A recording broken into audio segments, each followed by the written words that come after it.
Hello guys, আপনারা কি জানেন আমার মামার বাড়ির দিদা এত কিছু পাঠিয়েছে, জাস্ট একবারে ভরপূর্ণ জিনিস। তো আপনাদেরকে দেখানো যাক কে। তো দেখাই কি কে কোনটা পাঠিয়েছে। তো গাইস, আপনাদেরকে একটা কথা বলি, এটা হচ্ছে পাটি সাপটা ক্ষীর দিয়ে বানানো, আর এখানে আছে কিছু ক্ষীর। এই দুটা হচ্ছে আমার মামার বাড়ির দিদা পাঠিয়েছে। এখানে মিষ্টি আছে, তারপরে এখানে আছে সন্দেশ, আর এখানে মানে এটা হচ্ছে আন্টি পাঠিয়েছে। আর এখানে সন্দেশ মোয়া, তারপরে এখানে আখ আছে, এগুলো হচ্ছে আমার দিদা পাঠিয়েছে।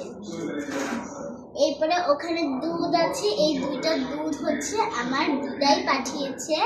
এরপরে এখানে হচ্ছে একটা জিরা আছে, জিরাটা হচ্ছে আমার দিদাই পাঠিয়েছে।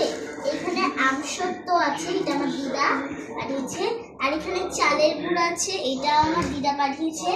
লাস্টে একটা বড় যে জামগুড়া, এটা হচ্ছে আমার আন্টি পাঠিয়েছে, আমার ছোট আন্টি। লাস্টে এই বড় যে একটা জামগুড়া পাঠিয়েছে, দেখেন কতই না বড়। এরপরে হচ্ছে আমার দিদা হাঁসের মাংস পাঠিয়েছে। সরি গাইস, এটা আমি আপনাদেরকে দেখাতে পারবো না, এটা হচ্ছে পরে দেখাবো। তো এটা হচ্ছে আমার আন্টির দেওয়া জাম্বুরা। আর এখানে আরো অনেক কিছু আছে। আমার আন্টি